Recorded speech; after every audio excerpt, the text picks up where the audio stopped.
All right. Fall of Satan. What does the Bible have to say about the fall of Satan? If you read contextually Ezekiel 28 and Isaiah 14, contextually, it's not about Satan. Let me repeat this again. Let me sum up, because there's some other stuff I want to talk about. Contextually, Isaiah 14, 12 to 15, and Ezekiel 28, 11, 19, is not about Satan. It's about the king of Babylon and the king of Tyre and the destruction that will befall them, that God will bring upon them for their arrogance into thinking they are gods on earth, the sons of gods, goddesses, who think they can oppose the true God and get away with it. I already went in depth on those 2 chapters showing why. With that said, can what is said about the king of Babylon and the king of Tyre apply to Satan? In other words, though it's referring to historical kings who in their arrogance think they're gods on earth, sons of the gods and goddesses of their pantheons, though it's referring to kings and God bringing swift destruction upon them, showing that they're nothing but maggots, can it, by extension, apply to Satan or an evil spirit ruler that works in and through these evil kings? Yes, it can.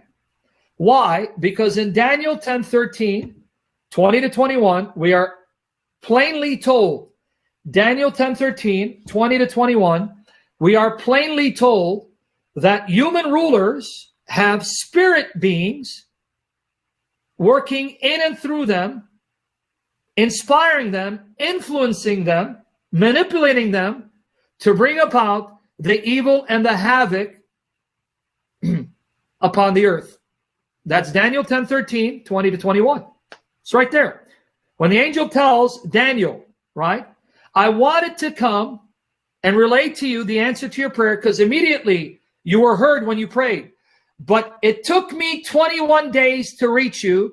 Why? Because the ruler of the domain of Persia detained me. That's Daniel 10:13. What ruler would be able to resist a spirit being, a mighty spirit being, who to human eyes is invisible unless God opens our eyes to see him? It's not the human ruler. It is the spirit ruler working in and through the human ruler. So the Bible does teach behind these human rulers are spirit rulers, spirit beings that manipulate them, inspire them, influence them to bring about great evil, havoc, and destruction upon the earth. And that's what Paul says our battle is against in Ephesians 6:12. In Ephesians 6:12. Ephesians 6:12. Watch here. Thank first and last for posting. For we wrestle not against flesh and blood, but against principalities, against powers, against the rulers of the darkness of this world, against spiritual wickedness in high places. See, Paul is saying, you're so focused on the human being in front of you. You're so focused on Caesar. No, our battle is not against Caesar per se. Our battle is against the rulers, the principalities, the authorities in the heavenly realms of the kingdom of darkness that are working in and through human instrumentalities to bring about evil and destruction. Our battle against them, if we disarm them, we set the human rulers free. Sing it in. Just want to make sure. Did you catch that?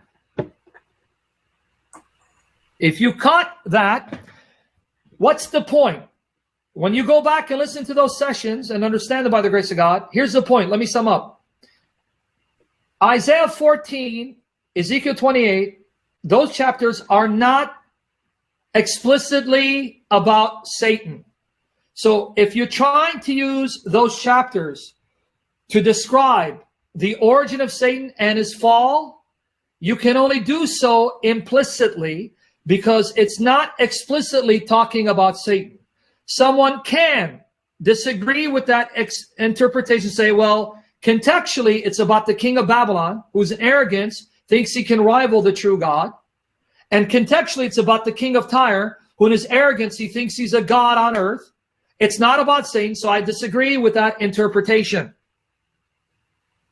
With all that said, is there anything explicit when it comes to the fall of Satan? Is there anything explicit? Do we have something explicit about Satan falling? Well, it all depends on 1 Timothy 3:6 and how you read it. 1 Timothy chapter 3, verse 6. No, Revelation 12 is not about the fall of Satan. Satan is already fallen. He's already an enemy. He's already evil in Revelation 12. It's 1 Timothy 3, verse 6. In giving the qualifications of an elder, in giving the qualifications of an elder, who is qualified to be an elder? It says, an elder should not be someone who is a recent convert, a novice, lest being lifted up with pride because of the position and status, he fall into the condemnation of the devil. Now, what does it mean? That he's condemned like Satan was condemned? Or that his pride will be used by the devil to get him condemned by God? You get it? If you go with the King James rendering, condemnation of the devil can mean that through pride, Satan will tempt him so that God will destroy him for his pride.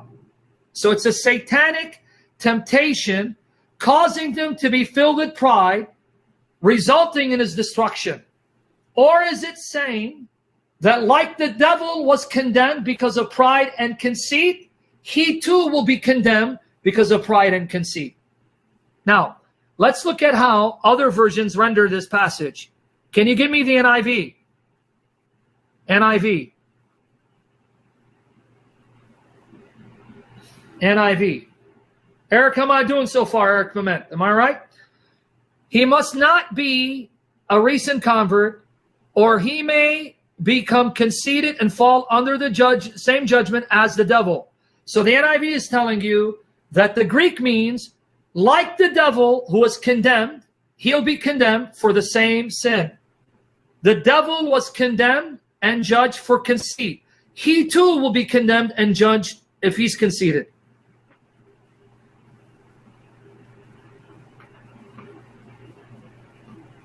Yeah, I know. You see how the NIV rendered it? Let's see how the New King James Version renders it.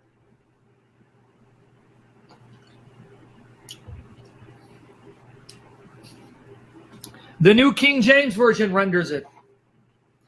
Not a novice, lest being puffed up with pride, he fall into the same condemnation as the devil.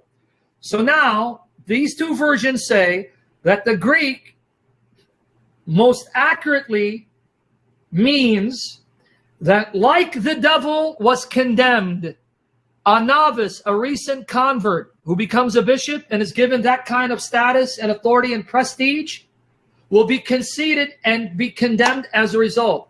So according to these renderings, the devil was condemned because of conceit. The devil was condemned because of pride. The devil destroyed himself because he became arrogant, conceited, and proudful. So Christians, be careful, guard your heart. Don't end up becoming conceited, proudful, or arrogant, lest you too